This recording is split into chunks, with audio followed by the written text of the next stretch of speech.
Have you ever noticed how some people walk into a room and instantly command attention without even saying a word?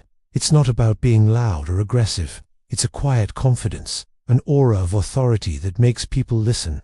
They are respected, but there's more to it. People are a little cautious around them, not out of fear, but out of a deep-seated recognition of their strength. This is what it means to be dangerously respected. It's about having a presence so strong that people are naturally drawn to you, yet they know not to take you lightly.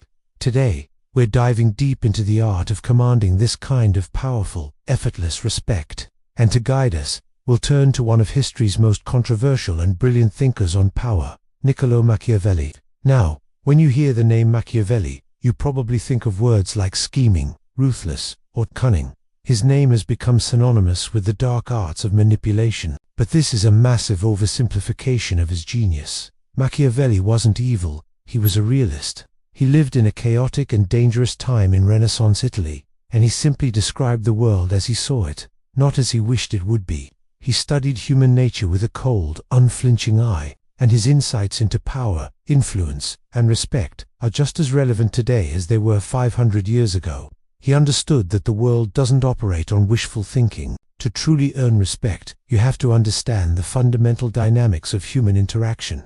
One of Machiavelli's core, and often misunderstood, principles is that it is better to be feared than loved, if you cannot be both.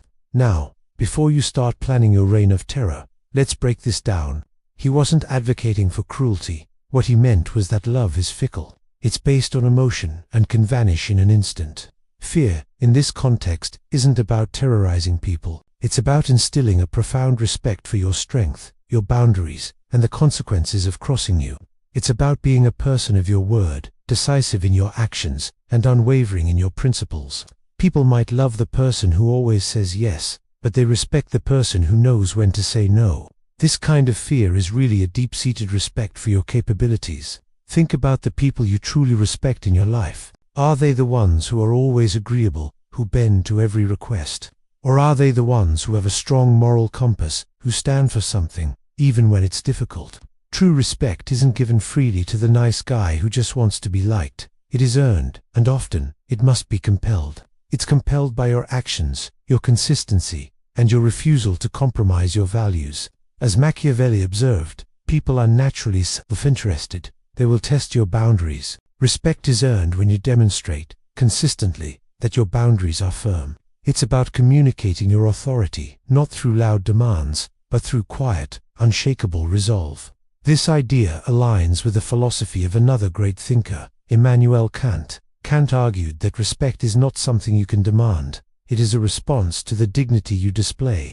Dignity, in his view, comes from being a rational, autonomous being who acts according to moral law. In simpler terms, you earn respect by having strong principles and living by them. You don't beg for respect. You become a person worthy of it. Your character and your actions become your silent argument. When you act with integrity, decisiveness, and a clear sense of your own worth, people have no choice but to recognize your dignity. This is the foundation of becoming dangerously respected. It's not about a title or a position. It's about the inherent strength of your character. So, how do we put this into practice? Let's start with your communication. Speak with intention and economy. Stop filling silences with nervous chatter. When you speak, make it count. Use deliberate pauses. A well-placed silence can be more powerful than 1,000 words. It shows you're comfortable, in control, and that you're thinking before you speak. It forces others to lean in and listen. When you give your opinion, state it clearly and confidently, without a dozen apologies or qualifiers. Don't say, well, I kind of think, maybe we should, ... double quotes instead. Say, my perspective is ... double quotes, or I recommend we do this. Your words have power, but only if you deliver them as if they do. Next, master your body language. Your physical presence speaks volumes before you even open your mouth. Stand or sit up straight. Keep your posture open and relaxed.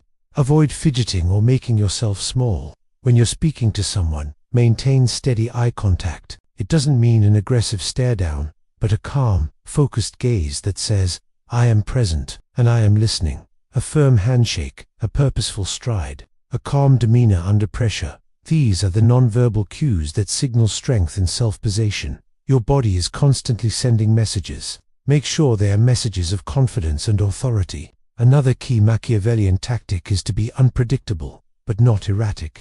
If you're always predictable, people learn how to manage you. They know which buttons to push.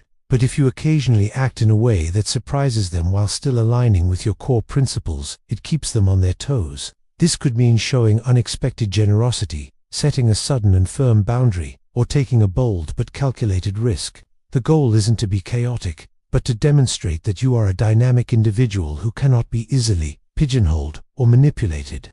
You are the master of your own actions, not a pawn in someone else's game. This creates an air of mystery and depth that commands respect.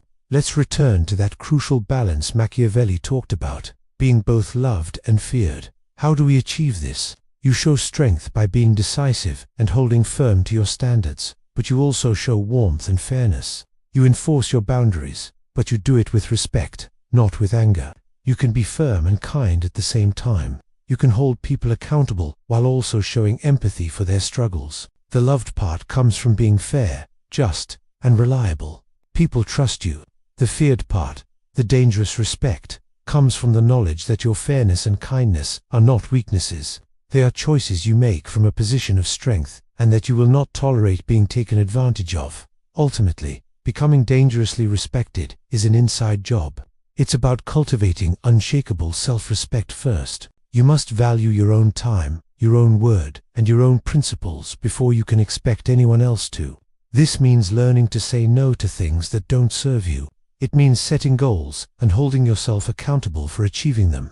It means being your own harshest critic and your own greatest cheerleader. When you operate from a place of deep self-worth, you radiate an energy that others can't help but notice. You no longer seek validation from the outside world because you have found it within. This inner security is the ultimate source of power and respect. It's a quiet confidence that needs no announcement.